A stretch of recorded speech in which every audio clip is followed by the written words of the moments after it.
or wants to stop to see anything, well, you're welcome to take pictures. There may be orbs or sightings of spirits. Look on the second floors is the best place to look and to take your pictures. Almost every one of those is empty, and almost every one of them people have said they've seen faces shining back or looking back on. She saw something last night at the funeral home. Yeah, and that's empty. There's completely nobody living there. So Dave, would you like at this time to go straight, or would you like to do the loop and come in? Yeah, let's go ahead and do the loop. We have plenty of time. If you guys have any questions, we'll talk about different things around town. Now you look up here, up on top of this hill here, was the first mining claim here in Bisbee. That's the Copper Queen. It was said to call the Copper Queen because it was said to have so much copper. It was the queen of all copper mines in the United States. First dugout, you can see the little wash. That was the first mine, was right there. Hey Dave? Yeah. You want this? No. We could talk. They're right here. Oh, it's a small crowd. Okay. Yeah. We're coming up to the Queen Mine Tour. Up here on the right. You can actually go 1,500 feet sideways into the mountain from there. They also have a great area where you can go ahead and purchase minerals or any types of stones you wish there. Really cool tour. We can't give you a discount, and we're not allowed to tell you about it, but we do anyway. The city of Bisbee owns it. Now over here, we can see this, what's left of this hill right here. That used to be a mountain. That used to be a mountain as big as this. There was no valley in between. That was called San Francisco Peak. They have taken more copper out of this, gold and silver, than almost any place else in the United States. They call this the Three Sisters area. Copper, gold, and silver were the Three Sisters. And if the old miner said, well, I'm going to go date the Three Sisters, means they were going to go to work. They were also known for high grading. They would make them line up outside in the cold and in the summertime naked and wash their hair and get the grease out of it, because they would take chunks of gold and put it in their hair and save it to pay the ladies of the evening, and we'll go talk about them later. And right up here, you can see it, right up in that area, you'll see an open mine. Oh yeah. Right up there, every one of these houses had an open mine behind it. That's where they kept their food and their groceries. It would stay 47 degrees all year round, never freezing and never getting too hot. Okay. Let's have to pass over. These are called shotgun shacks. They had a door in front, a door in the back. They would have up to 5 or 6 miners living in there day and night, and each one would share a bed. They said they called them a shotgun shack because you could open up the door, shoot a shotgun clear through. If there wasn't a miner standing, it could go all the way out the back. Each one of them had an outhouse or a side house to the back or to the front. To get water, they would have to go all the way to the springs to see it, or they would have mules hauled over here to get their water. We also had 2 ice houses and 4 ice cream places here. You'll notice the different architecture here. We'll talk about the hippies that took over. This place about went belly up about the 1970s. You couldn't get people to move here. The mine people moved out. Everything was gone. There was no tourist industry here. So the hippies came over after reading an article in a Rolling Stone magazine, said this sounds like a good place to live. Some of the places they purchased for only $1 in the back taxes. One of those purchases was the Copper Queen Hotel. It cost them $1,000 and $1 for the back taxes. And right up here you can see this area here. This is where they said that most of the hauntings and the ghost sightings were seen, is right here. What are they doing with it now?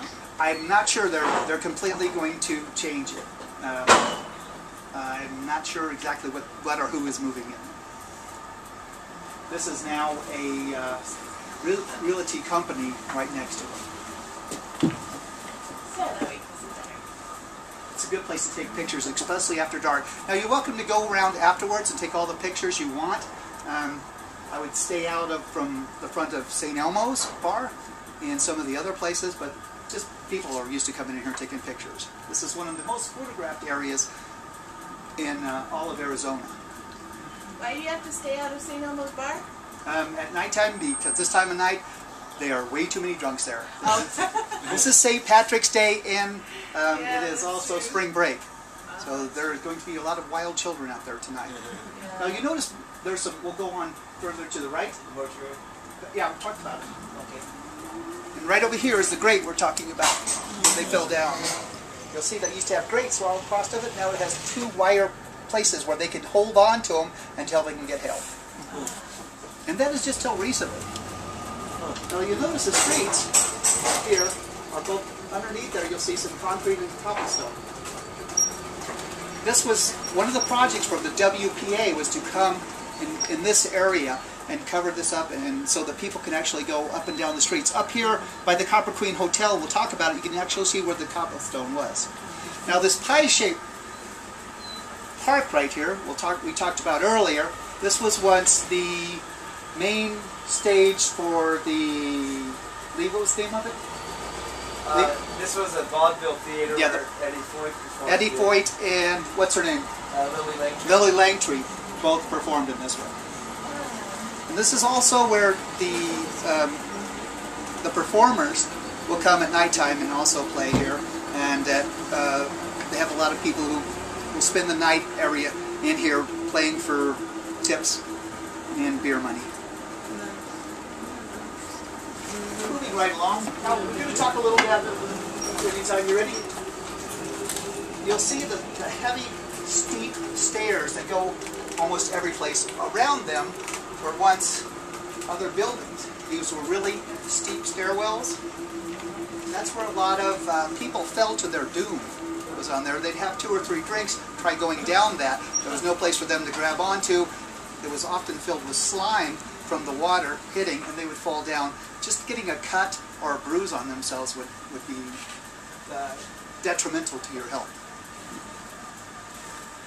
Go ahead, Bee. Right up there is the Bisbee Inn. We're going to talk about that a little bit later. It's also known as the Lemoore. This is the brew pub, a great place to get a drink. Now stop, please. You'll notice right up in there, these are some more mines that went all the way in, followed all the way up inside there. There was enough mine shafts in this town that if you laid them end to end, you could take them from here to San Francisco to Seattle and back and never have to pop your head up once. Again, almost everybody had one of these, and a lot of times they would cave in. The people up above, their houses would drop on top of them. The people inside would die, and the people that were also mining would be killed. This is Bizart. It's a really old, cool building. Right here we have one of the smallest bars in Arizona. Only sits 4 people. So unless you had a really good friend who would sit on your lap, it was your turn. Now moving right along. Going up into the red light district of Bisbee. On this side of the street, what's the good houses, the normal people, the hotels, the motels, and also different factions on up the hill.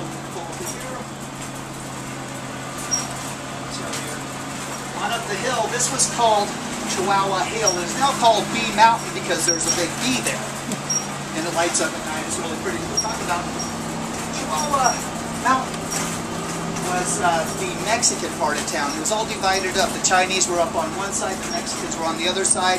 The Croatians, the Russians were down further.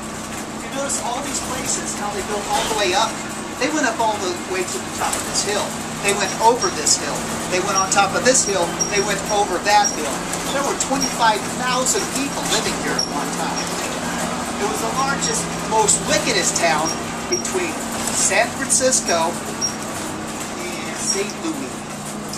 Now right up here, we're going to pull over. We're going to talk about the Muheim Museum, the Muheim House. Mr. Muheim, who lives right up here where that flag is,